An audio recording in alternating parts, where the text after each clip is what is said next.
Antes de dobrarmos os joelhos em oração, precisamos fazer algo ainda mais difícil: silenciar. Silenciar a pressa, silenciar as distrações, silenciar o medo. Há uma presença que só se percebe no silêncio, a do Deus que fala com voz mansa, mas irresistível. O Deus que não grita, mas guia. O Deus que não se impõe, mas se oferece como pastor. Você já percebeu como o Salmo 23 começa com uma entrega profunda? O Senhor é o meu pastor, nada me faltará. Não é uma teoria, é uma experiência. Um grito de quem já caminhou por caminhos difíceis, mas encontrou cuidado. Um cântico que nasce da confiança de quem foi sustentado no deserto. Dizer, o Senhor é o meu pastor, é declarar, eu pertenço a Ele, Ele me conhece, Ele cuida de mim, mesmo quando tudo parece fora de controle. A alma cansada não precisa de explicações, precisa de direção. Por isso o salmista continua: deitar-me fazem verdes pastos, guia-me mansamente a águas tranquilas. Em tempos de correria, ansiedade e esgotamento, essa é uma promessa preciosa. Deus nos leva onde nossa alma pode respirar outra vez. Ele não apenas aponta o caminho, Ele nos conduz. Ele sabe aonde levar um coração cansado. Ele conhece o lugar onde o barulho cessa e a paz floresce. Mas Ele vai além. Refrigera a minha alma, guia-me pelas veredas da justiça, por amor do seu nome. Há um tipo de cansaço que não é físico, mas espiritual. Um peso que não se vê nos ombros, mas se sente no fundo do peito. É essa alma abatida que o pastor restaura. É esse coração rachado que Ele recompõe com sua graça. E Ele nos guia não para caminhos fáceis, mas para caminhos certos, justos, santos. Caminhos que nos moldam e nos alinham com o caráter dele. O mais belo disso tudo é que Deus não nos trata como números. Ele não é um patrão. Ele é pastor. Conhece cada uma de suas ovelhas pelo nome. E quando caímos, Ele nos levanta. Quando desviamos, Ele nos busca. Quando choramos, Ele se aproxima. Esse cuidado íntimo é a certeza de que, mesmo nos dias escuros, não estamos sozinhos. Se você já experimentou esse cuidado pessoal de Deus, escreva nos comentários: o Senhor é o meu pastor. Declare isso em fé, mesmo que hoje tudo à sua volta diga o contrário. Ele continua cuidando de você. Há momentos em que a vida nos leva a lugares que jamais escolheríamos. Valas profundas de tristeza, becos escuros de dúvida, estradas estreitas de dor. E é ali, exatamente ali, que o versículo seguinte do Salmo 23 se torna uma âncora para a alma. Ainda que eu andasse pelo vale da sombra da morte, não temeria mal algum, porque tu estás comigo. A tua vara e o teu cajado me consolam.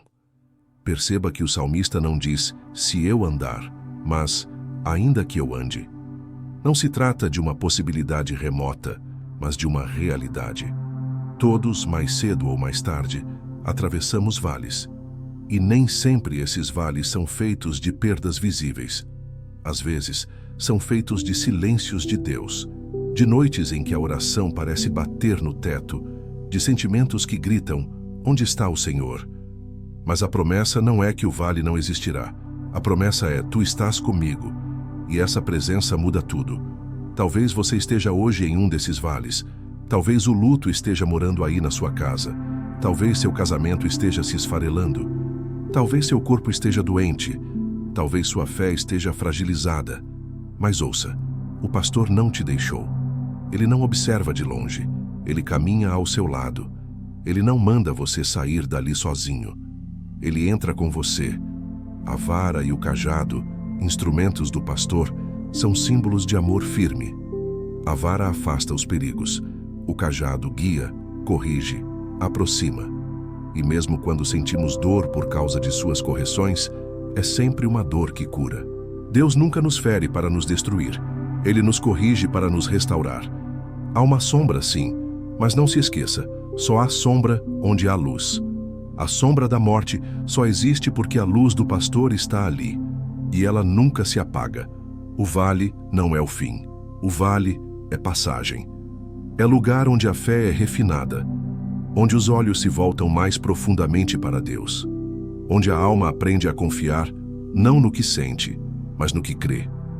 O salmista não nega o vale, ele atravessa. E atravessa com confiança, porque não está sozinho. Então, se hoje você estiver atravessando o seu próprio vale, repita no coração: tu estás comigo, mesmo sem ver, mesmo sem entender, mesmo sem sentir. Não é no silêncio da paz, mas no meio da batalha que Deus faz algo surpreendente.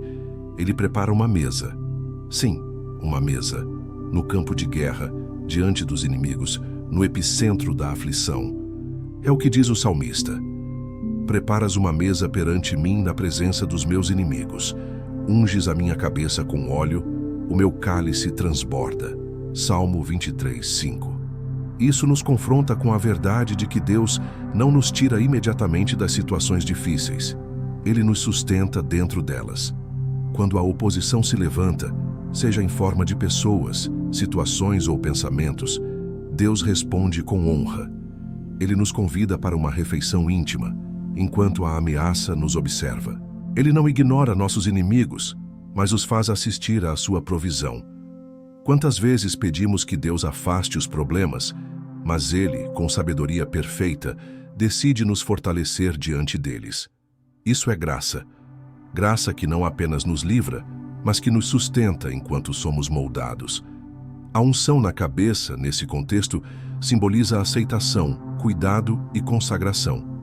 Era um gesto de hospitalidade, mas também de separação para um propósito especial. Deus unge nossa cabeça com óleo como quem diz: você é meu, eu cuido de você, eu te separei para algo maior. E o cálice transborda. Não por causa das circunstâncias, mas por causa da presença. O cálice do homem cheio de si está sempre vazio, mas o cálice do que se esvazia diante de Deus transborda, de paz, de consolo, de presença, de graça. Talvez você esteja cercado por lutas, pressões e ataques, e ainda assim, é nesse lugar que o Senhor deseja te alimentar. Ele deseja que você se sente, mesmo com lágrimas nos olhos, e coma da sua fidelidade, que você beba da sua presença, que você seja renovado onde outros esperam te ver desmoronar. Deus não prepara fast food espiritual. Ele prepara mesa. Mesa leva tempo. Mesa exige presença. Mesa fala de comunhão. Deus não quer apenas te sustentar. Ele quer se sentar com você. Ele quer que, mesmo no caos, você experimente comunhão com Ele. Se você tem se sentido em meio ao fogo cruzado da vida, saiba, há uma mesa sendo posta. Uma mesa onde há óleo sobre a sua cabeça e um cálice transbordando. Você não está desamparado, você está sendo preparado. E há um propósito sagrado nisso tudo. Após falar de vales sombrios e mesas cercadas por inimigos, o salmista encerra este salmo com uma afirmação tão profunda quanto consoladora. Certamente que a bondade e a misericórdia me seguirão todos os dias da minha vida, e habitarei na casa do Senhor por longos dias. Salmo 23, 6. Certamente. Essa palavra não deixa espaço para dúvida.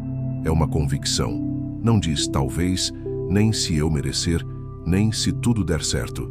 Diz certamente. A bondade e a misericórdia de Deus me seguirão. A maioria de nós vive com medo do que nos segue.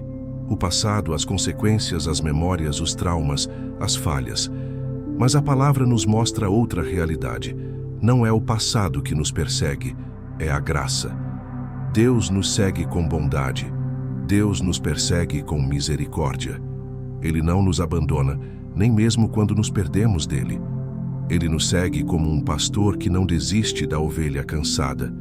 E é todos os dias, nos bons e nos maus, nos dias de celebração e nos de tristeza, nos dias em que nos sentimos espiritualmente fortes e nos dias em que mal conseguimos orar. A bondade e a misericórdia de Deus não nos seguem por causa do que fazemos, mas por quem Ele é. E não apenas isso. O salmista diz que habitará na casa do Senhor por longos dias. Há um desejo profundo aqui, mais do que qualquer bênção, mais do que livramento, mais do que unção, estar com Deus, habitar, permanecer, ter comunhão contínua, estar em sua presença como morada, não como visita. Como filho, não como estranho. Esse é o fim da jornada. Não uma vida confortável, mas uma eternidade na presença do pastor. A casa do Senhor não é apenas um templo físico, é o lugar onde Deus está. É onde a alma encontra descanso eterno. É onde todo choro cessará, toda dúvida será desfeita e toda ferida será curada. Talvez você tenha se sentido perseguido por más notícias, por temores, por sentimentos de culpa. Mas há algo mais forte te seguindo: a bondade de Deus. A misericórdia dele está atrás de você, não para te acusar, mas para te alcançar, não para te punir, mas para te restaurar. E mesmo que hoje sua vida esteja longe de parecer um lugar seguro, o Senhor está te convidando a habitar nele, a transformar sua presença na sua morada, a viver cada dia consciente de que ele é o seu lar. Agora que o coração foi conduzido pelos campos verdes, pelos vales escuros, pela mesa no meio da guerra e pela certeza da presença constante de Deus, somos convidados a repousar no abrigo mais seguro que existe, a sombra do Onipotente. O Salmo 91 começa com uma declaração de confiança absoluta. Aquele que habita no esconderijo do Altíssimo, à sombra do Onipotente, descansará. Habitar no esconderijo de Deus não é uma visita rápida aos domingos, é viver com o coração firmado nele. É correr para seus braços em tempos de crise e em dias comuns. É fazer da sua presença a nossa morada. Direi do Senhor: Ele é o meu Deus, o meu refúgio, a minha fortaleza, e nele confiarei. Essa declaração é poderosa. Não é só uma repetição bonita, é uma decisão de alma. Em um mundo instável, cheio de ameaças visíveis e invisíveis, essa é uma escolha de vida. Confiar.